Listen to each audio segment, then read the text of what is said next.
Wapendwa wana taifa la Mungu, tumsifu Yesu Kristo.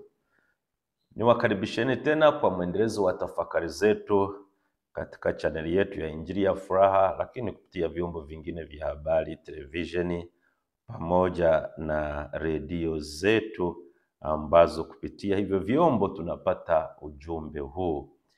Tafakari hii ni ya Dominika ya pili ya Majilio.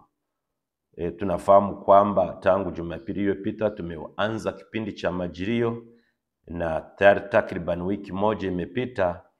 Sasa tunaendeleza tafakari zetu kwa tafakari hii ya Dominika ya pili ya Majilio. Majilio ni safari ya kuandaa mioyo yetu kwa ujio wa Bwana wetu Yesu Kristo. Ni mwaliko wa kuishi toba, tuishi tumaini pamoja na amani. Na ndiyo maana mada kuu ambayo itatuongoza, ambayo zaidi nimeitoa kwenye somo la Injili, ni kwamba tubuni, maana ufalme wa amani uko karibu.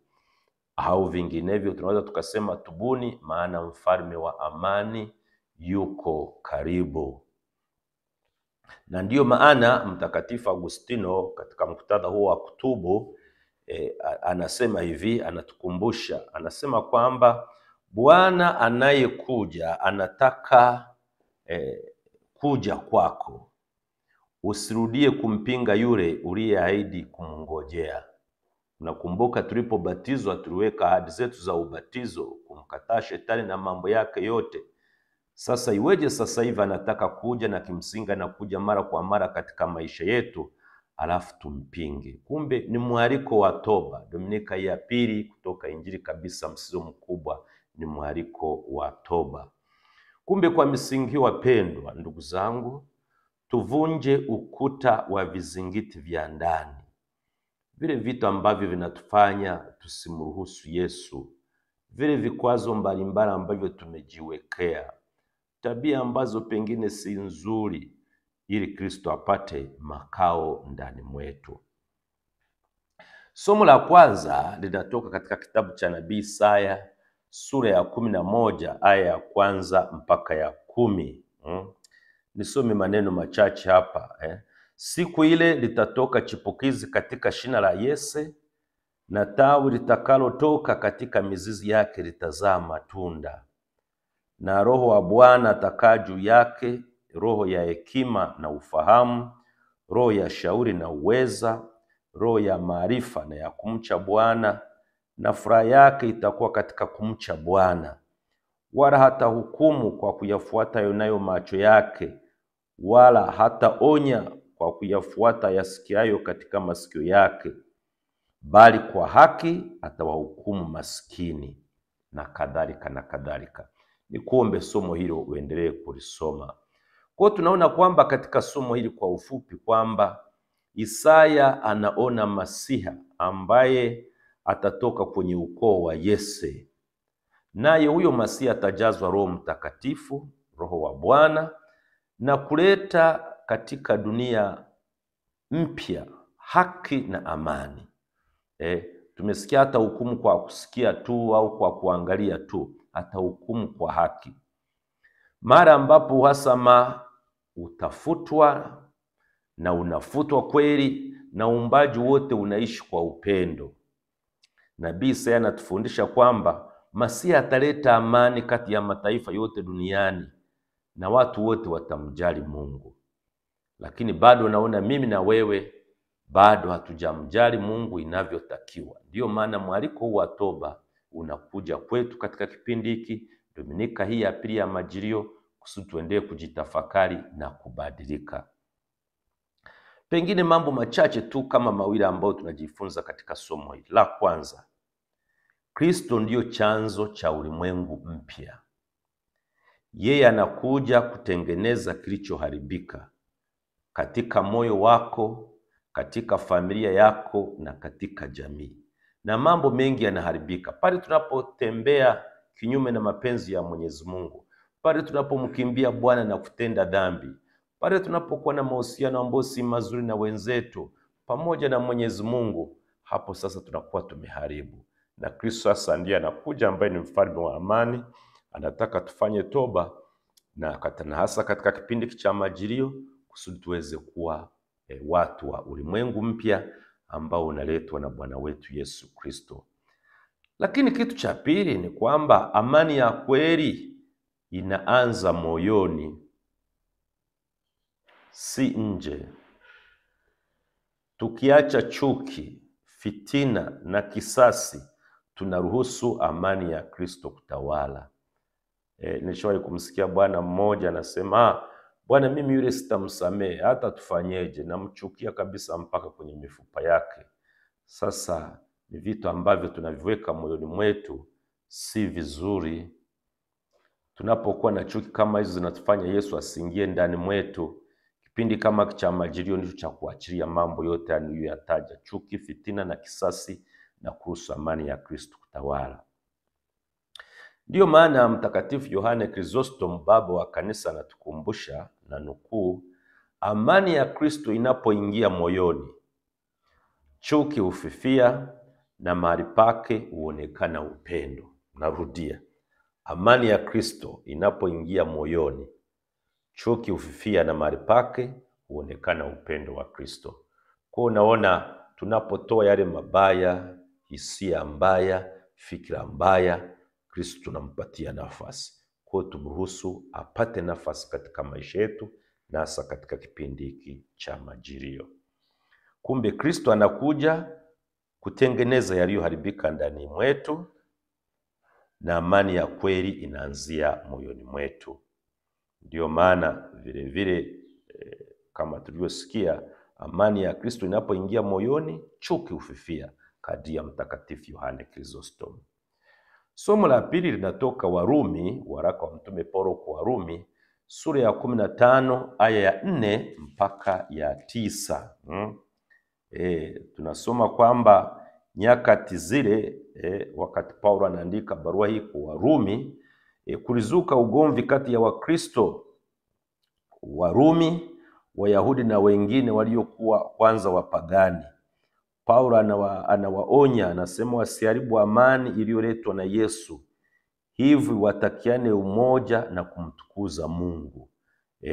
Kutokana na wale Wayahudi, Wakristo Warumi, Wayahudi ni watu wa mataifa tofauti, ugomvi unatokea. Sasa kama tu wafuasi wa Bwana wetu Yesu Kristo, kwa nini tuanze kugombana? Si kitu kizuri na ni alama ambayo si nzuri.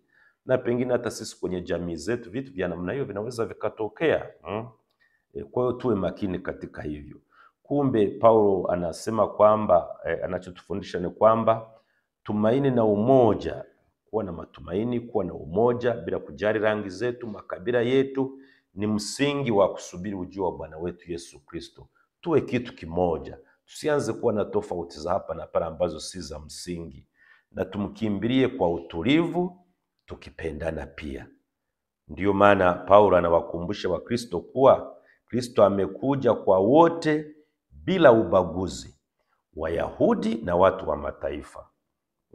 Vinginevyo, kama angelikuwa amekuja kwa Wayahudi tu, mimi na wewe ambao si Wayahudi tusingeweza kupata ujumbe huu wa Bwana wetu Yesu Kristo. Lakini unaona, kinachotuunganisha mimi na wewe ni ule upendo wa Mungu, kwamba amekuja kwa watu wote.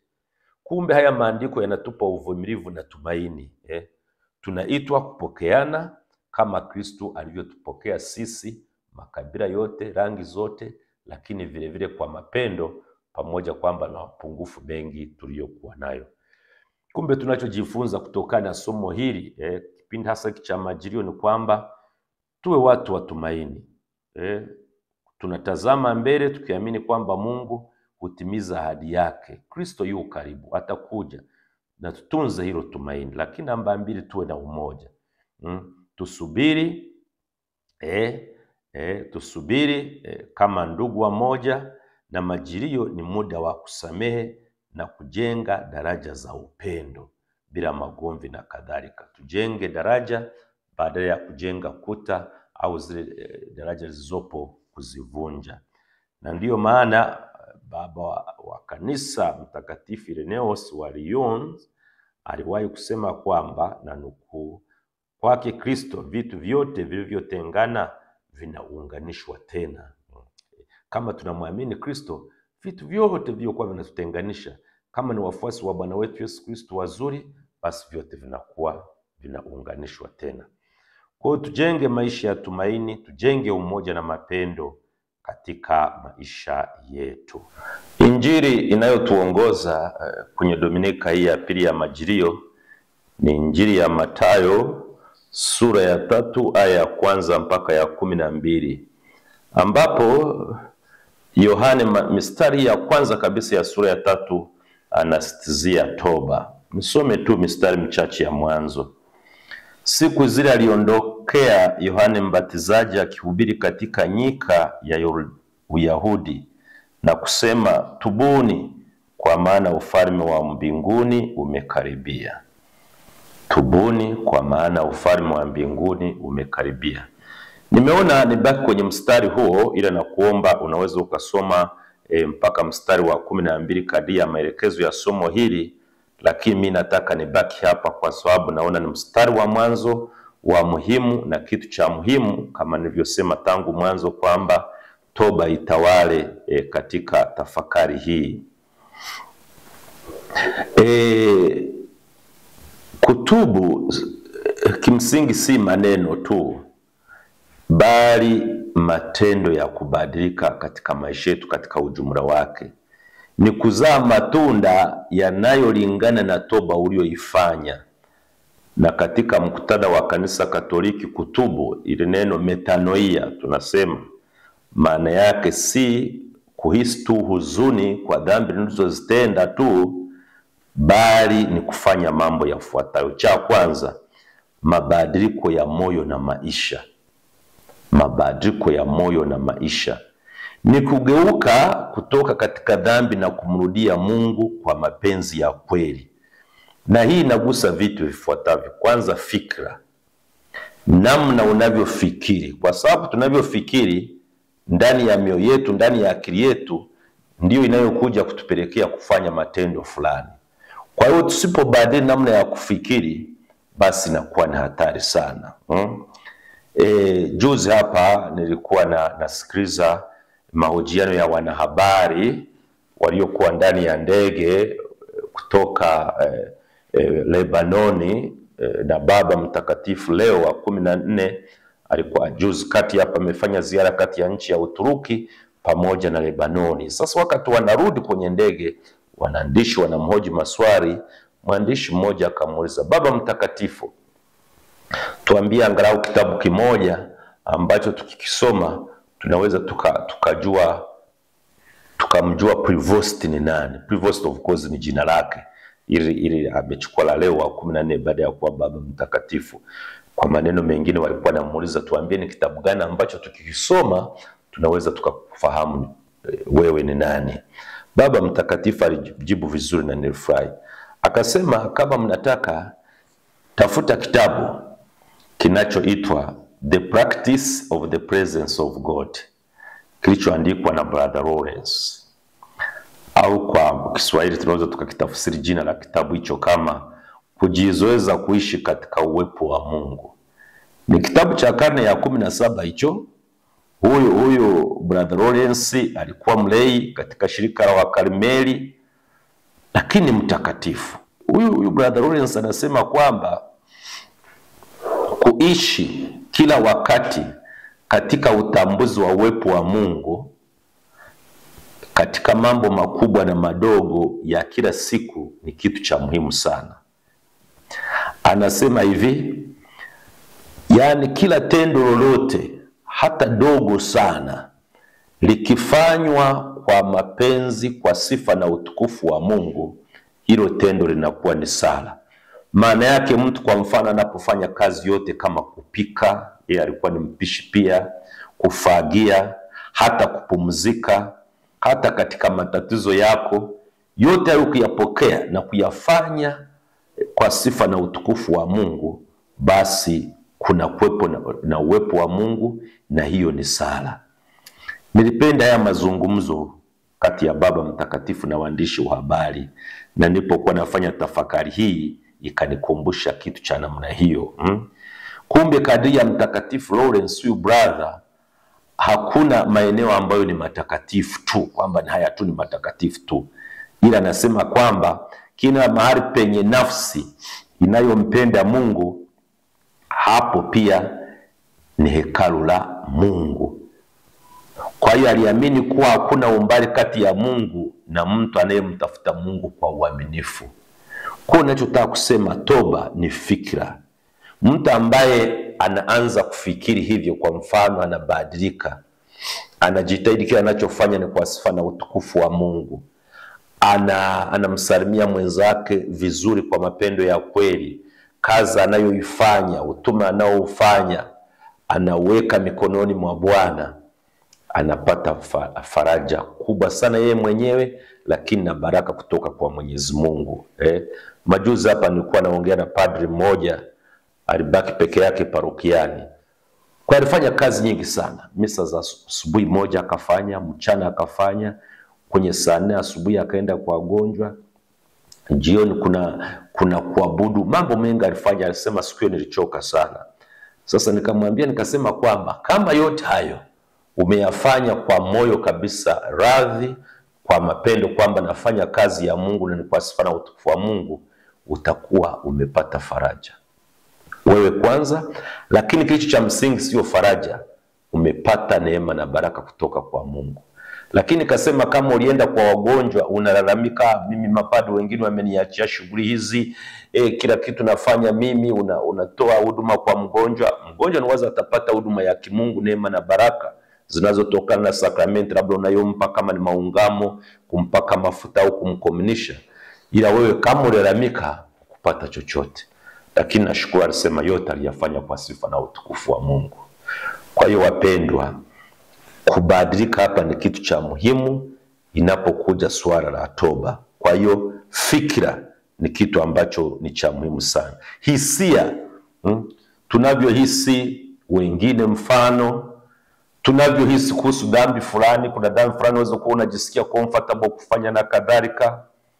Unavyowaona wengine, lazima tubadilike. Fikra, hisia, tabia zetu ambazo si nzuri lazima zibadilike hizo. Ndipo tunaweza tukasema kwamba tumefanya toba. Toba sio kusema kwamba ngoja niende niungabe kwa padre nifute mazambi alafu nianze upya. Kama yule mama mmoja nilikuwa parokia fulani aliyekuja akasema, padre nilikuwa naomba kuoga. Sasa mama, sasa kuoga unatoka nyumbani kwako unakuja kuoga parokiani kupatie mali chumba cha kuoga? Nilikuwa sijamjua maana yake. Ndiye akasema hapana, kuoga maana yake alitaka kuungama, hata uchafu wa dhambi zake. Sasa tunapooga si uchafu utarudi tena, ndio maana tunaoga kila siku mfano. Kwa sasa toba sio kusema kwamba ngoja niungame angalau mzigo niweke pembeni afu nianze tena kuweka mzigo mpya. Hiyo sio toba.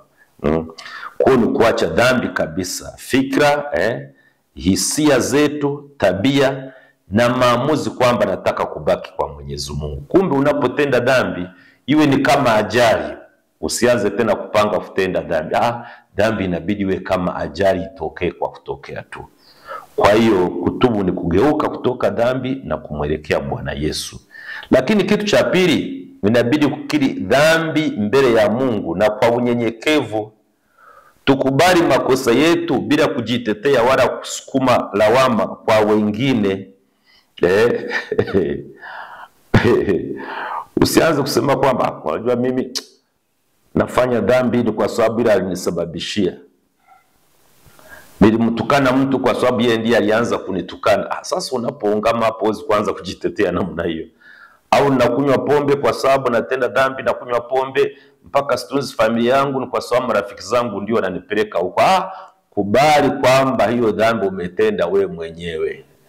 Umetenda. Wewe kwani una zaidi ya miaka 18, sasa kwa nini uanze kumsingizia mtu? Wewe ni mtoto mdogo, hapana.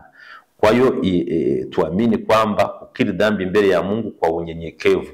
Nimetenda hivi, nisaidie. Kama tulivyosoma Zaburi ya 51, Mungu nijalie moyo safi. Lakini namba 3, tuwe na imani katika huruma na msamaha wa Mungu. Kutubu si kujiangusha chini na kadhalika na kusema kwamba nimekosa na nini, lakini bali kuinuka kwa neema ya Kristo. Tunamwamini yeye ambaye ametukomboa kwa damu yake. Kwa tuwe na imani na hiyo huruma ya Mwenyezi Mungu.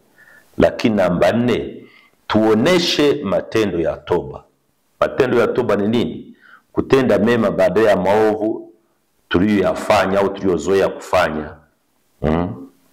Tusamehe, turudishe haki kwa watu, kubadilika kivitendo katika maisha ya kila siku.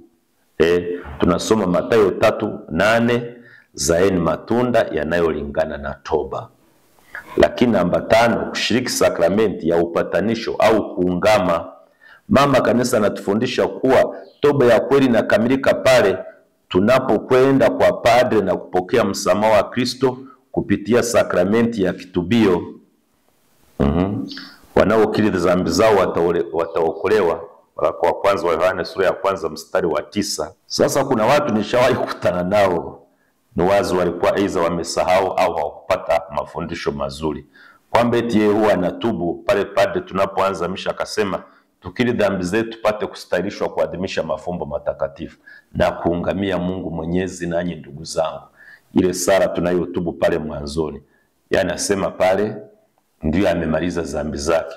Wewe uweze ukajiungamisha, na wala hiyo sio sakramenti ya kitubio pale.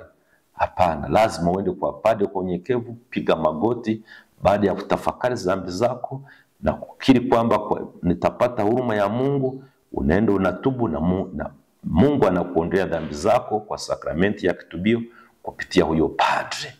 Kwa ufupi, kutubu ni kutambua dhambi, kujuta kwa moyo, kuungama kwa imani, kupokea msaada wa Mungu na kubadilika kivitendo. Tusirudi tena kwenye ule uchafu ambao tayari tumeisha uacha huko nyuma. Kama nguruwe wanaofuga nguruwe, unaweza ukamwosha vizuri, lakini ukimweka kwenye tope anaanza kulala tena, kama anajisugua tena sio apate kuoga tena, basi vizuri sana.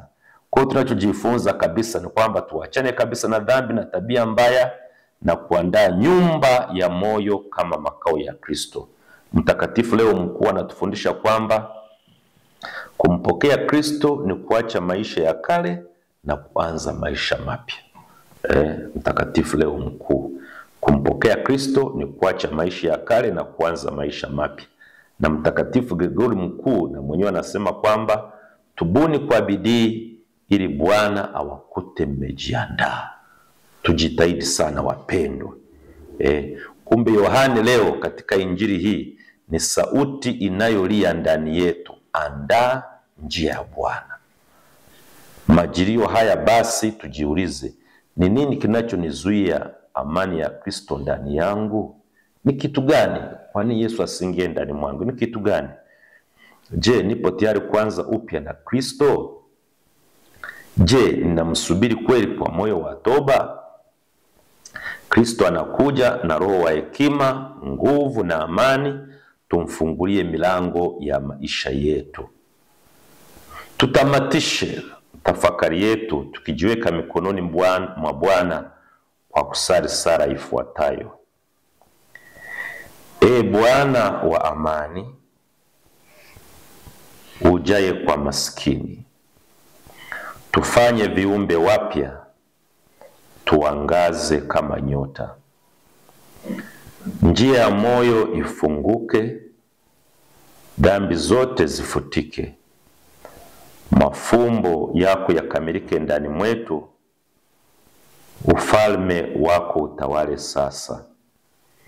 Roho Mtakatifu tushibishe, upendo ndani yako uje kwetu na utuamshe. Toba kwetu ithibitishike, tukwenzi siku zote. Emanueli, njoo kwetu, utawale ndani yetu. Amani iwe sehemu yetu, tumaini liwe njia yetu. Tunakuomba kwa unyenyekevu, utuoneshe mwanga wa kweli, tukingojea ujio wako kwa mioyo iliyosafishwa.